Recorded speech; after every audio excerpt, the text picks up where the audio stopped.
Mirdita, motër Maria Luisa, pyetja ime është e Efesianëve 4:31. Në studimet e mëparshme biblike, ju na keni thënë se kur një person ndjente diçka në zemër dhe e pranon para Perëndisë, atëherë Zoti nis ta ndihmoj personin. Ne dim se për t'i shërbyer Zotit duhet ta kemi zemrën të lirë nga çdo mëkat, nga çdo hidhsi. Dhe kur ne lutemi, kur i kërkojmë Zotit, kur jemi të sinqert me Zotin, gjynjëzohemi, por problemi vazhdon të mbetet i njëjtë. Këtu apostulli thot te libri Efesianëve 4:31, le të hiqet nga ju çdo hidhsi, inat, zemrim, e bërtitur dhe sharje bashk me çdo mbrapshti. Kur personi ka bërë të gjitha këto, i ka kërkuar Zotit, i ka pranuar gabimet, është përulur dhe duket sikur ajo frym vazhdon të qëndrojë aty, çfarë tjetër mund të bëjmë, motër?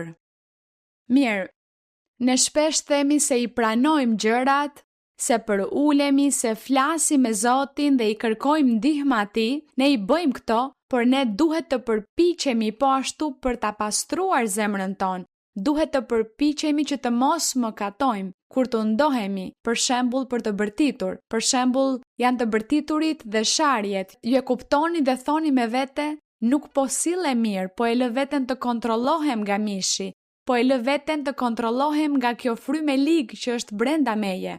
Por jo, unë nuk do ta lejoj këtë.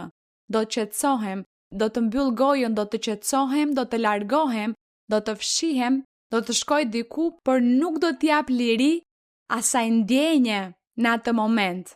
Kështu që unë lutem dhe i them, Zot, unë kam një temperament të fortë, zemrohem shumë, grindem dhe pastaj filloj të shaj, po unë e pranoj, por në momentin kur më vjen tundimi, që është pikërisht momenti kur ju vjen dëshira për të bërtitur, për të sharë, atëherë ju e lini veten të kontrolloheni nga këto.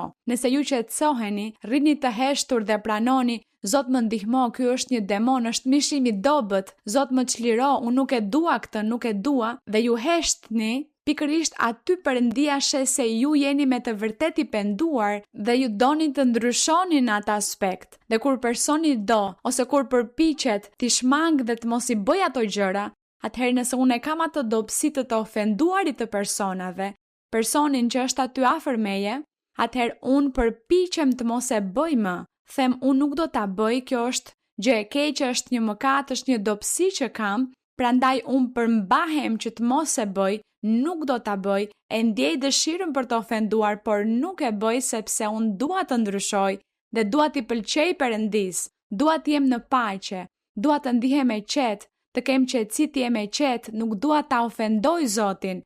Atëherë ne përpiqemi dhe Perëndia e sheh qëllimin ton dhe Perëndia na ndihmon të ndryshojmë. Sepse ideja është që me fjalë ne e pranojmë, por nëse nuk e pranojmë me zemër, atëherë nuk na shërben për asgjë që të themi me fjalë, po, Zot më fal që dje bëra këtë gjë, më fal për atë që bëra dje, dhe pastaj sot ose nesër bëj përsëri të njëjtën gjë. Dhe atëherë Zoti nuk do të na kushtoj më vëmendje, nuk do ta dëgjoj më lutjen tonë, dhe ne lutemi dhe ndjejmë se çdo gjë është e kotë, se Perëndia nuk na dëgjon, përse? Sepse pendimi apo të pranuarit të gjërave nuk vjen nga zemra. Dhe sepse në momentin e tundimit, në momentin e sprovës, kur mëkati është aty gati për të më bërë të gaboj, atëherë unë e lë veten të kontrollohem dhe e bëj. Por nëse nuk e lë veten të kontrollohem dhe them, jo, do t'i vë fre, atëherë Perëndia do të na ndihmoj.